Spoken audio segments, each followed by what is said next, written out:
PGT की class में मैं Hiralal Yadav the Galaxy institute की तरफ से आप सभी को हार्दिक शुभकामनाएं देता हूं। और आप लोग इस कोरोना काल में मस्त रहें, व्यस्त रहें, पढ़ें ज़रूर। घर पर जैसे हो सके आप लोग सावधानी अवश्य बरतें। और कल मैं छायावाद युग में जयशंकर प्रसाद, जो छायावाद के जनक भी कहलाते हैं, इनसे शुरुआत किया था। आज उसी क्रम में उसी से आगे और बढ़ाते हैं इस पॉइंट को लेकर के। तो आइए, जयशंकर प्रसाद में मैंने कल इतने बताया था इनका जन्म कहाँ हुआ था। इनका जन्म हुआ था काशी में। कब हुआ था? 1890 में हुआ था। आपसे पूछा जा सकता है इनकी मृत्यु कब हुई थी, तो इनकी मृत्यु हुई थी 1937 ईस्वी में। आपसे पूछा जा सकता है कि इनके उपनाम क्या क्या है, तो इनके उपनाम है झारखंडी और कलाधर। ये सारी चीज़ें मैंने कल देखा था। और आज आप लोग लिखेंगे जयशंकर प्रसाद से संबंधित मुख्य तथ्य। तो मुख्य तथ्य में आइए कुछ बातें लिखा देते हैं।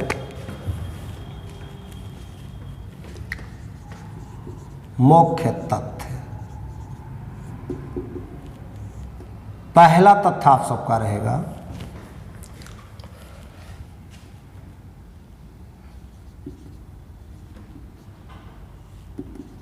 जयशंकर प्रसाद को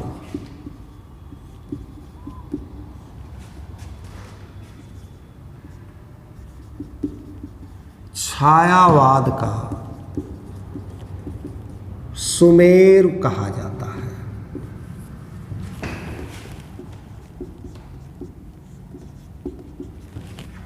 पहला पॉइंट ये हो गया। दूसरा, प्रसाद को छायावाद का जनक भी कहा जाता है।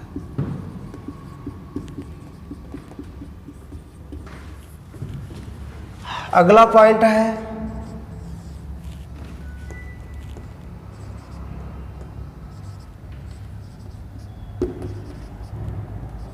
जयशंकर प्रसाद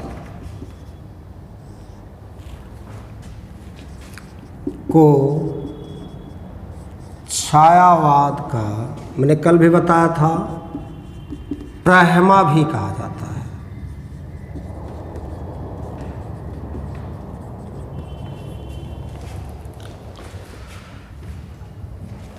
अगला,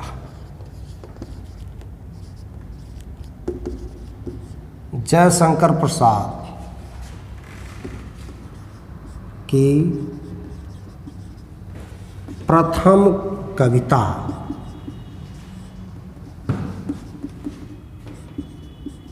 सावन पंचक है। इसी क्वेश्चन को घुमा के क्वेश्चन किया जा सकता है, जबकि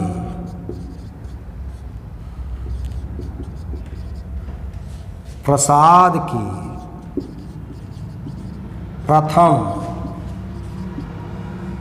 छायावादी कविता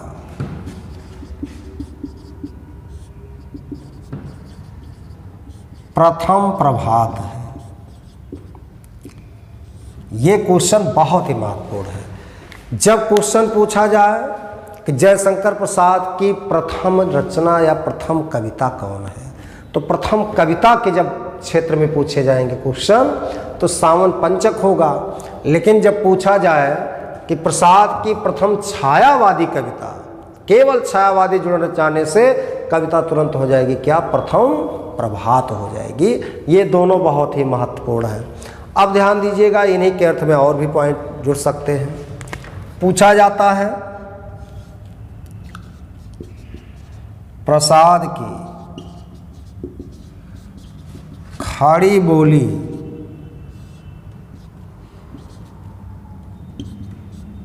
में रचित प्रथम काव्य रचना, केवल काव्य रचना पूछेगा तो खड़ी बोली में रचित प्रथम काव्य रचना काव्य कृति जब पूछा जाए तब यहाँ हो जाएगा कानन कुसुम, तुरंत पॉइंट बदलेगा।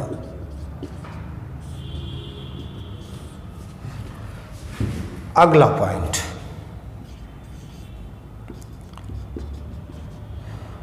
प्रसाद की वह कौन सी काव्य रचना है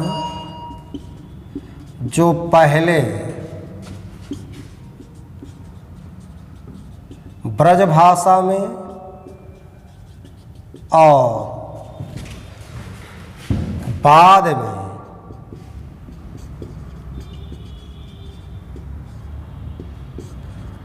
खड़ी बोली में लिखी गई। तो इसका आपको आंसर देना होगा प्रेम पथिक।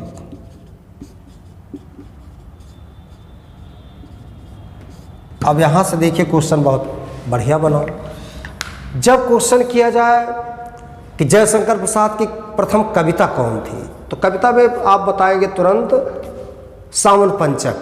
जब पूछा जाए प्रसाद की प्रथम छायावादी कविता कौन है, तो प्रथम छायावादी कविता प्रथम प्रभात है। जब पूछा जाए कि प्रसाद की खड़ी बोली में रचित प्रथम काव्य रचना कौन है, तो खड़ी बोली में रचित प्रथम काव्य रचना कानन कुसुम है। फिर क्वेश्चन बनेगा प्रसाद की वह कौन सी काव्य रचना है जो पहले ब्रजभाषा में फिर वही रचना खड़ी बोली में लिखी गई, तो उसका नाम क्या होगा, प्रेम पथिक होगा। यहाँ तक आप लोग नोट कर लीजिए और क्वेश्चन फिक्स होंगे, ये संभावित है। आइए अगले पॉइंट की फिर ओर बढ़ते हैं।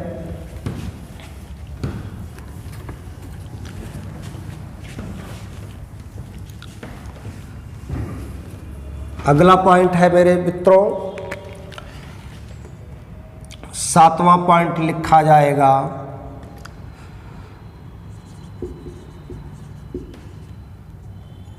छायावाद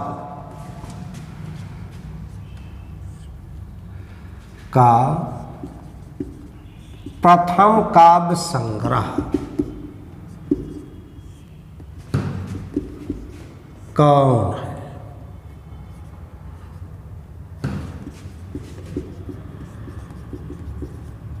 मानी जाती है छायावाद का प्रथम काव्य संग्रह कौन सी रचना मानी जाती है। जब काव्य संग्रह की बात पूछे तबे बताइएगा, इसका नाम होगा झरना। बहुत ही महत्वपूर्ण है, कभी भी आपसे पूछा जा सकता है कि छायावाद का जो प्रथम काव्य संग्रह है उसे किस रचना को माना गया है, तो वो कौन होगा, काव्य संग्रह के रूप में झरना माना जाएगा। बहुत ही महत्वपूर्ण शब्द है, कभी पूछा जा सकता है। अगला पॉइंट, प्रसाद की अंतिम काव्य रचना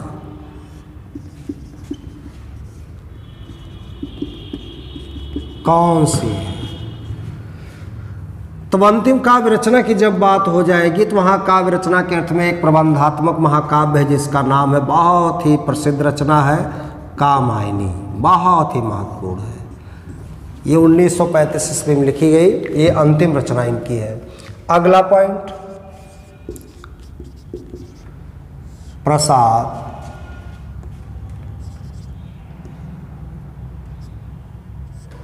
की प्रथम कहानी कौन सी है।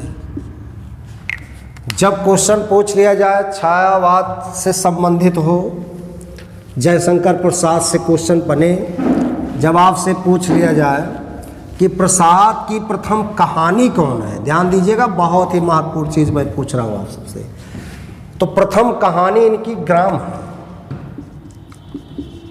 प्रथम कहानी इनकी क्या है, ग्राम। अब जब प्रथम है तो अंतिम भी होना चाहिए। तो इस तरह से मित्रों क्वेश्चन जब आपसे पूछा जाए छायावाद का प्रथम काव्य संग्रह कौन सी रचना मानी जाती है, तो काव्य संग्रह में कौन सी रचना मानी गई? झरना। प्रसाद की अंतिम काव्य रचना जब पूछी जाए कामायनी होगी, जो प्रबंध काव्य के रूप में माने गए हैं। प्रसाद की प्रथम कहानी कौन सी है? तो ग्राम होगी। लेकिन जब पूछा जाए प्रसाद की अंतिम कहानी कौन है, तो सालवती होगी। तो अंतिम कहानी सालवती और प्रथम कहानी ग्राम। अब देखिए ये तो कहानी है, संग्रह उसे जोड़ दो। तो प्रसाद की प्रथम कहानी संग्रह छाया है। और ध्यान दीजिएगा, जबकि प्रसाद की अंतिम कहानी संग्रह क्या होगा? इंद्रजाल। अब ध्यान रहे, छाया जो कहानी संग्रह है, इसमें बाद में आकर के भैया जोड़ दी गई कौन कहानी? ग्राम। यानी जो प्रसाद की प्रथम कहानी ग्राम है वो छाया में आके जुड़ गई। और इंद्रजाल जो कहानी संग्रह है, इसमें अंतिम कहानी सालवती जुड़ गई। इस तरह से मेरे भाइयों, अगर क्वेश्चन कभी पूछा जाए कि प्रसाद की प्रथम कहानी ग्राम है, वो किस कहानी संग्रह में है, तो वो छाया कहानी संग्रह में। और जब पूछा जाए प्रसाद की अंतिम कहानी सालवती है, जो किस कहानी संग्रह में है, तो इंद्रजाल कहानी संग्रह में है। तो इस तरह से आपसे क्वेश्चन यहाँ से पूछे जा सकते हैं। अगला पॉइंट है, अगले तथ्य की ओर हम आप बढ़ते हैं।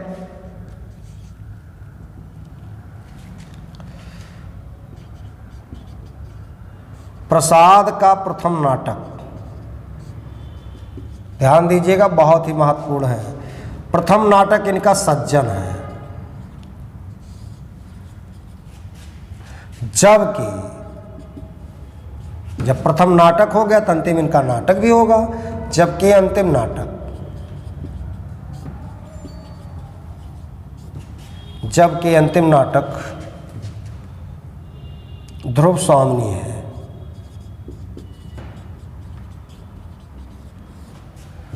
इस तरह से इनके अंतिम नाटक और प्रथम नाटक भी हो गए।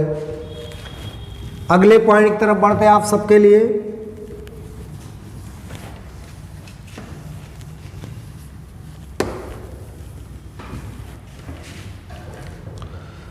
ये जितने पॉइंट लिखा दे रहे हैं, ये आपके UP, TGT, PGT, UP TET, आपके यूपीएसआई और अदर एग्जाम में जिसमें रचना आती है, सब बहुत ही महत्वपूर्ण है। 12वां पॉइंट है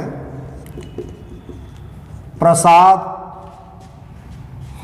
का प्रथम उपन्यास। इनका प्रथम उपन्यास कंकाल है।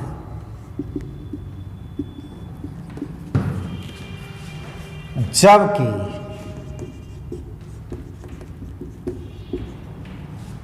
अंतिम उपन्यास इरावती है, जो अपूर्ण है।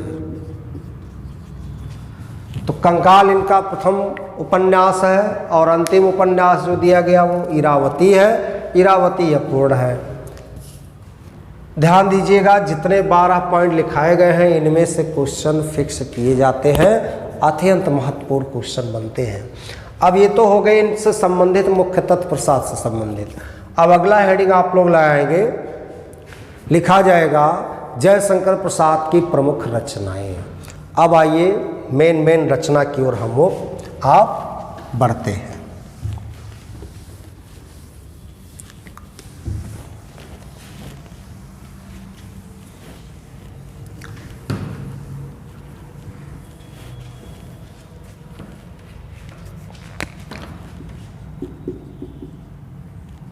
प्रसाद की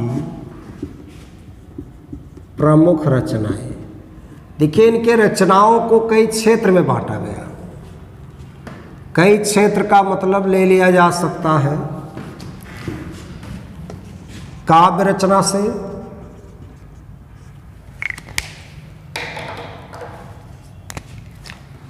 अगला नाटक से, अगला कहानी और उपन्यास। ज़्यादातर क्वेश्चन यहीं से आते हैं, काव्य रचना से, नाटक से, कहानी से और उपन्यास से। अब आप लोग इन चारों वर्णों में से एक एक का वर्णन करना शुरू कर देंगे। अगर क्रमोक्त करेंगे तो नेट इत्यादि के एग्जाम में क्रमोक्त पूछता है, इस भी सहित पूछता है। तो आइए हम लोग क्रमोक्त ही देखें। तो आप लोग पहले काव्य रचना से शुरुआत करेंगे। तो पहला हेडिंग डाल दीजिएगा, प्रसाद की प्रमुख रचनाओं में काव्य रचनाएं। प्रसाद की प्रमुख काव्य रचनाएं। बढ़ते हैं प्रमुख काव्य रचनाओं में। अभी आपने लिखा था सावन पंचक,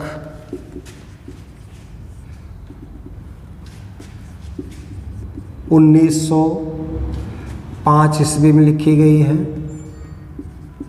यह कविता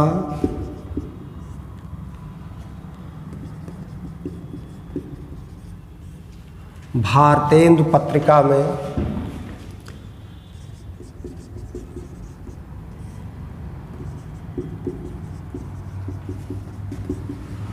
प्रकाशित की गई थी।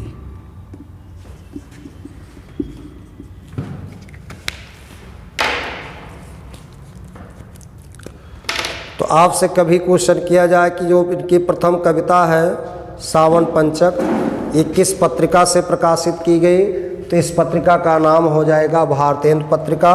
यहाँ से भी क्वेश्चन आप सबसे किया जा सकता है। अगला पॉइंट है उर्वशी।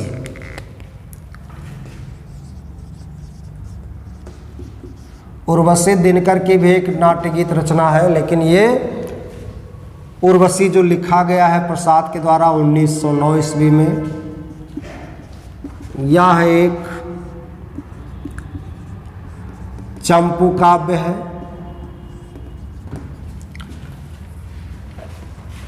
अगला पॉइंट वन मिलन, 1909 ईस्वी में लिखा गया।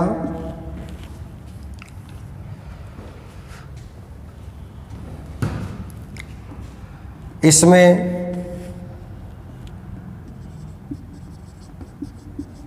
शकुंतला के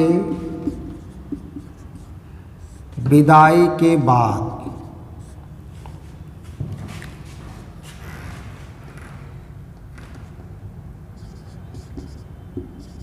प्रियंवदा व अनुसूया के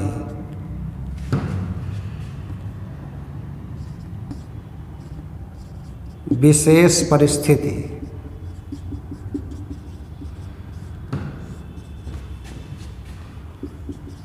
का वर्णन है। अगला है विदाई, ये भी उसी घटना से संबंधित है, कोई खास नहीं है। अगला है प्रेमराज,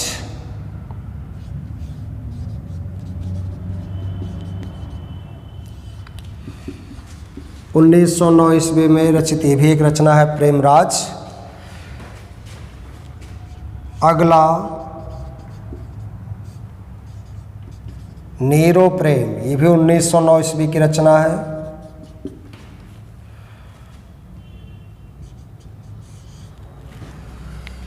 कल्पना का सुख,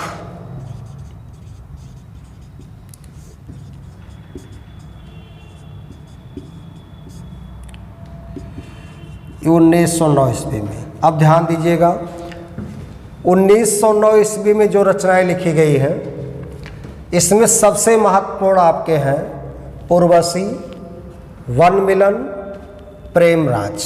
ये 3 पॉइंट वेरी इंपॉर्टेंट है। नीरो प्रेम और कल्पना का सुख व विदाई ये सभी कम पूछे जाते हैं, लेकिन वन मिलन और प्रेमराज ये रचना तो अवश्य पूछी जाती है। और ध्यान रहे 1909 ईस्वी में लिखी गई जो इनकी काव्य रचना है, इनमें से आपसे पूछा जा सकता है कि 2 रचना कौन से 1909 ईस्वी में लिखी गई। जो बाद में एक चित्राधार काव्य संकलन था उसमें समाहित हुआ, उसमें संकलित किया गया, तो उसमें वन मिलन है और प्रेमराज है। तो वन मिलन और प्रेमराज 1909 ईस्वी में लिखी गई जो रचना है, ये बाद में जयशंकर प्रसाद का काव्य संकलन है चित्राधार जो 1918 ईस्वी में लिखा गया, उसमें संकलित किया गया।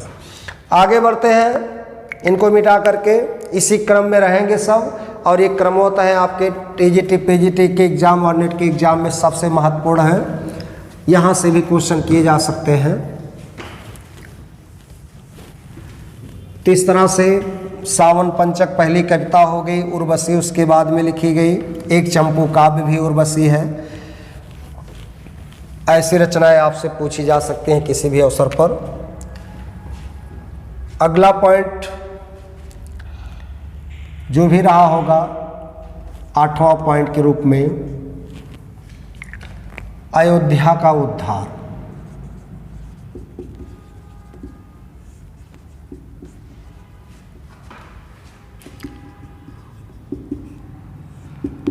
ये 1910 ईस्वी में लिखा गया। सब क्रमवत हैं। अयोध्या के उद्धार में क्या बातें वर्णित हैं? इसमें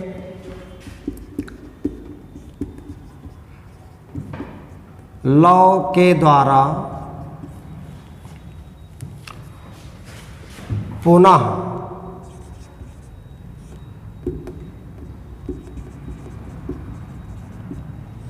अयोध्या को बसाने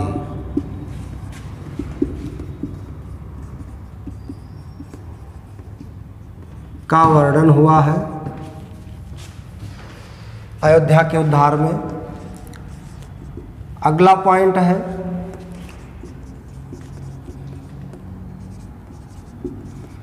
शोकोच्छ्वास। ये भी 1910 ईस्वी में लिखी गई रचना है। कोई विशेष रचना नहीं, काव्य रचना है। अगला पॉइंट है वह भ्रुवाहन। 1911 ईस्वी में लिखी गई रचना है। इनसे भी बहुत कम क्वेश्चन पूछे जाएंगे। अगला पॉइंट मेन है जहाँ से क्वेश्चन पूछा जाएगा। अगले पॉइंट में क्या क्वेश्चन किए जा सकते हैं, कहाँ से क्वेश्चन बन सकते हैं, जिनका नाम है कानन कुसुम।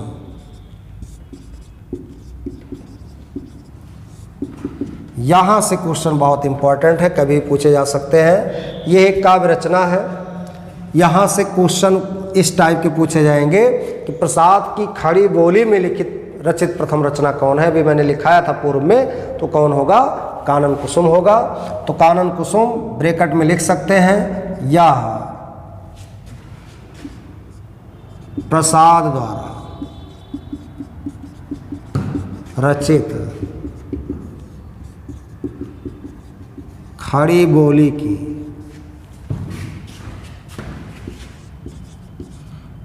प्रथम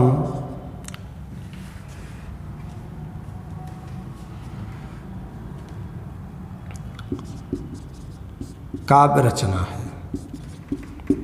बहुत ही महत्वपूर्ण है, जहां से क्वेश्चन किया जा सकता है। इसमें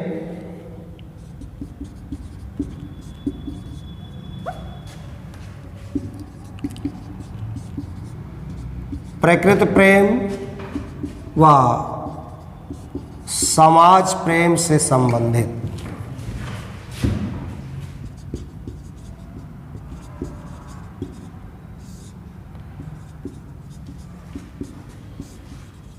तथ्यों का वर्णन है। ये रहा कानन कुसुम। कानन कुसुम किस भी लिखने के लिए हम भूल चुके हैं, थोड़ा सा नोट कर लीजिएगा कहीं।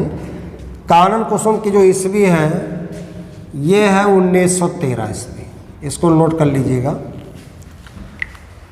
अगली रचना की ओर हम लोग बढ़ेंगे जिसका नाम है प्रेम पथिक। बहुत ही महत्वपूर्ण ये भी रचना है। यहाँ से भी क्वेश्चन किया जा सकता है, प्रेम पथिक से भी।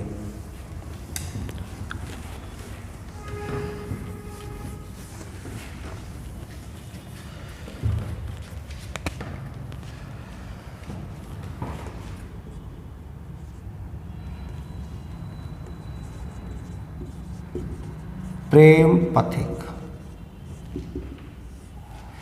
ये भी 1913 ईस्वी में लिखी गई।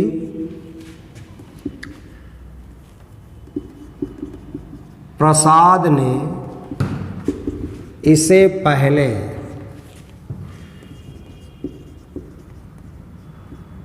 ब्रज भाषा में लिखा था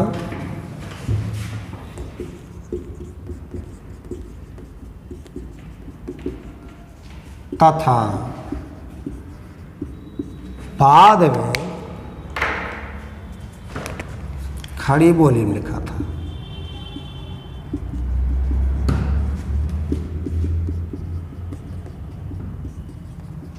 बहुत ही महत्वपूर्ण है, यहाँ से क्वेश्चन किया जा सकता है।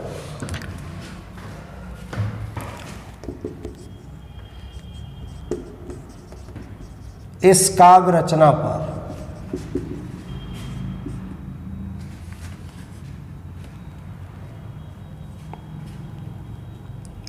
रचना पर गोल्ड स्मिथ की रचना हर्मिट का प्रभाव था।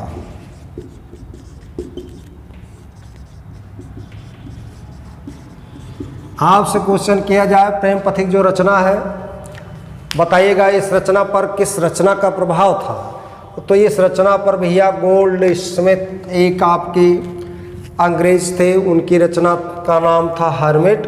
उस रचना का इस पर प्रभाव मिलता है, ये भी महत्वपूर्ण है। और ध्यान दीजिए सबसे महत्वपूर्ण बात तो ये है कि प्रेम पथिक काव्य रचना को कामायनी की पूर्व पीठिका, बहुत ही महत्वपूर्ण, कामायनी की पूर्व पीठिका माना जाता है। क्वेश्चन आ सकता है कामायनी की पूर्व पीठिका के नाम से कौन रचना जानी जाती है, उसका नाम क्या होगा, प्रेम पथिक होगा। देखिए प्रेम पथिक से 2 पॉइंट सबसे महत्वपूर्ण। पहला पॉइंट तो ये है प्रेम पथिक पहले किस बोली में लिखी गई, बाद में किस में ट्रांसफ़र की गई। और दूसरा क्वेश्चन बन सकता है इस पर किस अंग्रेजी साहित्यकार की रचना से प्रभाव थे, तो गोल्ड स्मिथ की रचना हर्मिट का प्रभाव था। फिर पूछा जा सकता है प्रेम पथिक काव्य रचना को कामायनी की क्या कहा जाता, पूर्व पीठिका कहा जाता, बहुत ही महत्वपूर्ण है। अगला पॉइंट चलेंगे, इसी 1913 ईस्वी में रचित अगली रचना जो मानी गई है वो हो जाएगी करुणालय। 1913 ईस्वी में ये भी लिखी गई, लेकिन कारण क्या है इसमें, यह गीत नाट्य रचना है।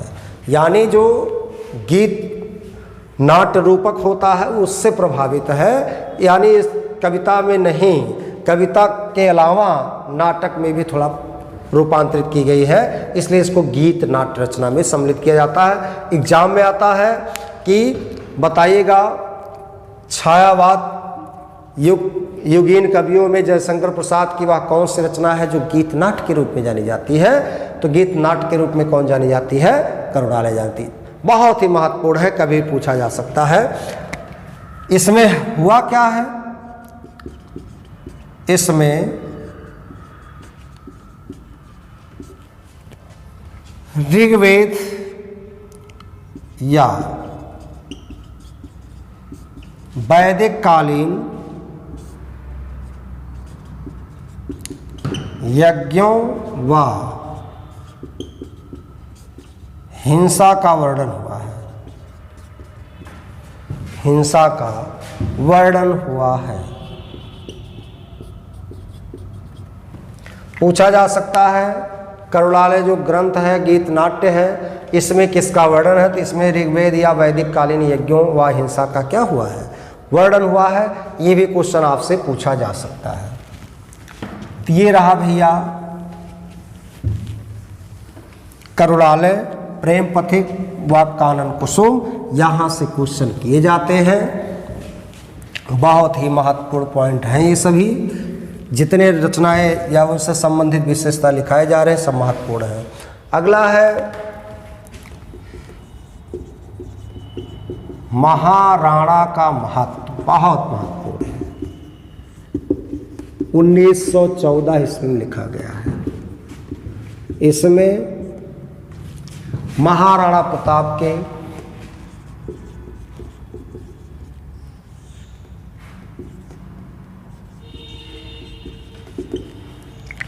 वीरता का वर्णन हुआ है, महाराणा प्रताप की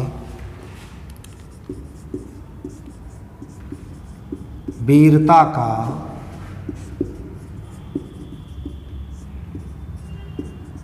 वर्णन हुआ है। कभी भी क्वेश्चन किया जा सकता है महाराणा प्रताप की वीरता का वर्णन किस ग्रंथ में हुआ है, तो ये महाराणा का महत्व ग्रंथ में हुआ है। यहाँ से क्वेश्चन आपसे किया जा सकता है। अगला पॉइंट, जो सबसे महान कृतियों में सम्मिलित की जाती है उसका नाम है झरना। तो अगली रचना का नाम क्या होगा, झरना। तो झरना से हम लोग बहुत ही महत्वपूर्ण पॉइंट को सीख सकते हैं। यहाँ से भी क्वेश्चन बहुत आता है।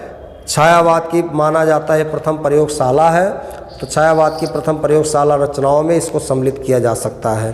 तो आइए चर्चा कर देते हैं झरना पॉइंट में। ये 1918 ईस्वी में लिखी गई,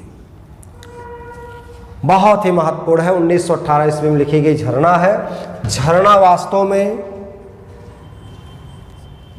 माना जाता है छायावाद की प्रथम प्रयोगशाला है। और देखिए, यह एक काव्य संग्रह है। काव्य संग्रह जिसमें कई कविताएं समाहित हैं।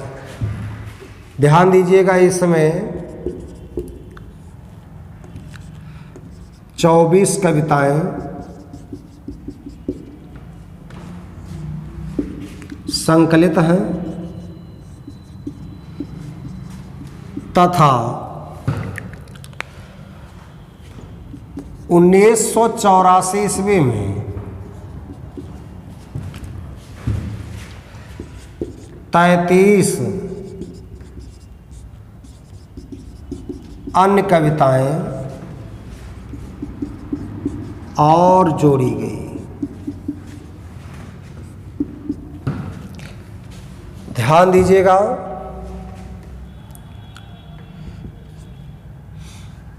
झरना को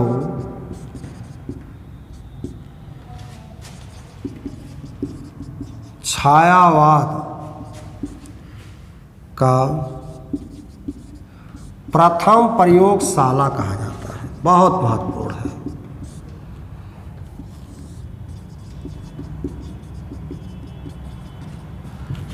प्रथम प्रयोगशाला कहा जाता है तथा यह प्रसाद की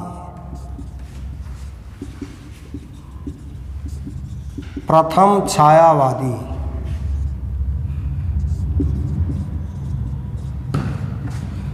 काव्य संग्रह है। तो प्रथम छायावादी काव्य संग्रह के रूप में जाना जाता है। यहाँ से भी क्वेश्चन आ सकता है किसी भी स्तर से मिला करके। तो ध्यान दीजिएगा, झरना से सबसे महत्वपूर्ण पॉइंट क्या क्या रहेंगे। 1918 ईस्वी में इसकी रचना की गई, काव्य संग्रह के रूप में जाना गया। जब काव्य संग्रह 1918 में बना तो इसमें कुल कै कविताएँ थी, 24। और देखिए, जब 1984 में इसका द्वितीय संस्करण निकाला गया तो उसमें कै कविताएँ जोड़ी गई, 33 अन्य कविताएँ जोड़ करके इसे बनाई गई। झरना को छायावाद का प्रथम प्रयोगशाला कहा जाता है। ये अत्यंत महत्वपूर्ण है। यहाँ से क्वेश्चन आता है कि बताइए किस रचना को छायावाद का प्रथम प्रयोगशाला कहा जाता है, वो कौन सी रचना होगी, झरना होगी। ये भी महत्वपूर्ण रचनाओं में से एक रचना है। अगला है चित्राधार। आइए अगली रचना को हम आप लिखते हैं, संग्रहित करते हैं, जिसका नाम है चित्राधार। चित्राधार भी एक काव्य संग्रह ही है। यहाँ से भी क्वेश्चन किया जा सकता है किसी भी स्तर से लेकर के।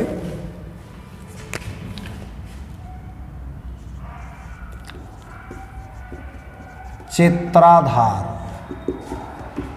1918 ईस्वी में प्रथम संस्करण निकाला गया इसका, और यह भी एक काव्य संग्रह है। ध्यान दीजिएगा, इसमें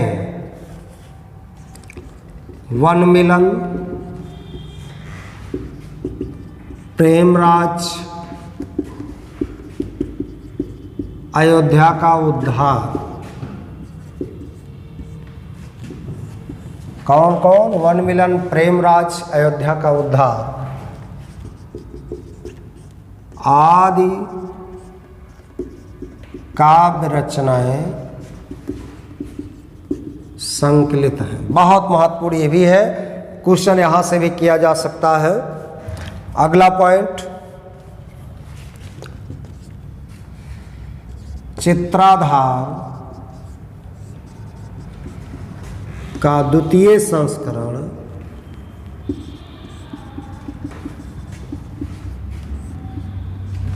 उन्नीस 1928 ईस्वी में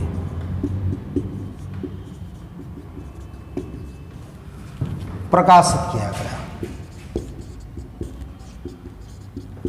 जैसे झरना का द्वितीय संस्करण 1984 ईस्वी में, वैसे चित्राधार का द्वितीय संस्करण 1928 ईस्वी में प्रकाशित किया गया और इसमें 3 कविताएं मुख्यतः सम्मिलित हैं। वन मिलन, प्रेमराज और अयोध्या का उद्धार, ये सभी कविताएं रचना इसमें संकलित हैं, इसलिए यह एक काव्य संकलन है। इसके 2 संस्करण हुए, एक 18 में, एक 10 साल बाद अर्थात 28 में संकलित किया गया। अगला पॉइंट आते हैं जो माना गया है छायावाद के लिए, छायावाद का मेघदूत के रूप में जाना गया है। उस रचना का नाम है आंसू। आंसू बहुत ही अद्वितीय रचना इनकी मानी गई है, जयशंकर प्रसाद की। यहाँ से भी क्वेश्चन किया जा सकता है।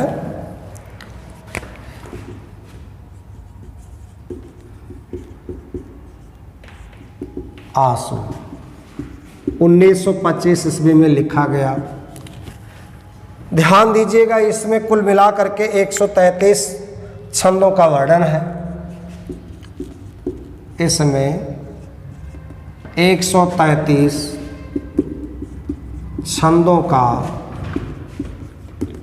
वर्णन है तथा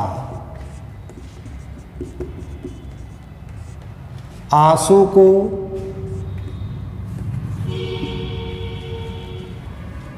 हिंदी का मेघदूत कहा जाता है।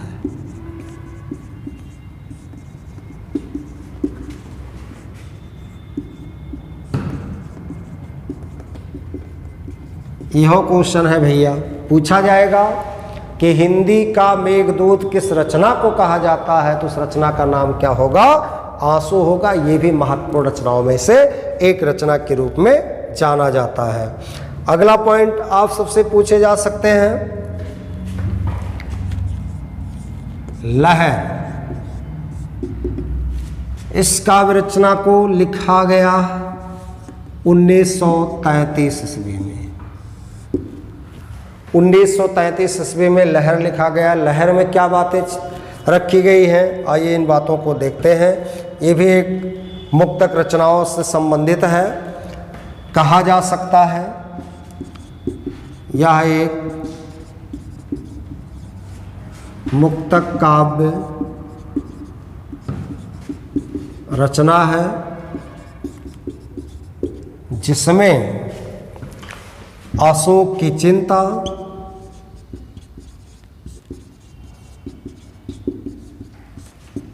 कामा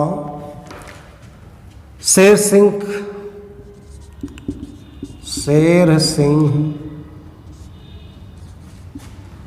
का शस्त्र समर्पण,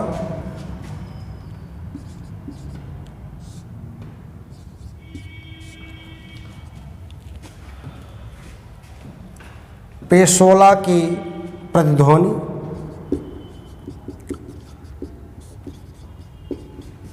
पेशोला की प्रतिध्वनि,